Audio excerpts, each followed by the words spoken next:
एक गांव में एक किसान रहता था। एक बार उसे कहीं से बाज का अंडा मिला। उसने उस अंडे को मुर्गी के अंडे के साथ रख दिया। मुर्गी अन्य अंडों के साथ उस अंडे को भी सेने लगी। कुछ ही दिनों में मुर्गी के अंडे से चूजे और बाज के अंडे से बाज निकल आए।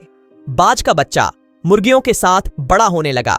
वह मुर्गियों के साथ इधर उधर खाता पीता, खेलता कूदता हुआ बड़ा होने लगा। मुर्गियों के साथ रहते हुए उसे कभी इस बात का एहसास नहीं हुआ कि वह मुर्गी नहीं बल्कि एक बाज है। वह अपने आप को मुर्गी समझता था और उन्हीं की तरह सब कुछ करता था। जब उसके उड़ने की बारी आई तो वह भी दूसरे चूजों को देखकर थोड़ी ऊंचाई तक उड़ गया और फिर वापस जमीन पर आ गया। वह भी ऊंचा उड़ना चाहता था, लेकिन जब वह सबको थोड़ा ही ऊंचा उड़ता देखता तो वह भी उतना ही ऊंचा उड़ता। उसने कोशिश की कि वह ज्यादा ऊंचा न उड़े।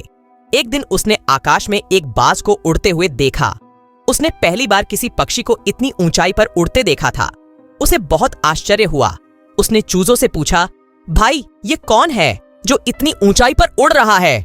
चूजों ने कहा, वह बाज है, पक्षियों का राजा। वह आकाश में सबसे ऊंचे स्थान पर उड़ जाता है। कोई अन्य पक्षी इसकी बराबरी नहीं कर सकता। क्या होगा अगर मैं उसकी तरह उड़ना चाहूं? छोटे बाज ने पूछा, कैसी बात करते हो तुम? यह मत भूलो कि तुम एक चूजे हो। चाहे तुम कितनी भी कोशिश कर लो, तुम बाज की तरह उड़ नहीं पाओगे। इसलिए व्यर्थ में ऊंची उड़ान भरने के बारे में मत सोचो। थोड़ा सा ही उड़कर खुश रहो, क्योंकि तुम उसकी तरह नहीं उड़ सकते हो, मुर्गियां बोलीं। बाज ने इसे स्वीकार कर लिया और कभी भी ऊंचा उड़ने की कोशिश नहीं की। बाज होते हुए भी वह सारी जिंदगी मुर्गे की तरह जिया। सोच और दृष्टिकोण का हमारे जीवन पर गहरा प्रभाव पड़ता है। हम सभी क्षमता और संभावनाओं से भरे हुए हैं। हम जिस भी स्थिति में हों, हमें अपनी क्षमता का एहसास करने और अपनी सोच और दृष्टिकोण को व्यापक बनाने की जरूरत है। यदि हम अपने आप को मुर्गी समझते हैं तो हम मुर्गी बन जाएंगे, और यदि हम अपने आप को बाज समझते हैं तो हम बाज बन जाएंगे।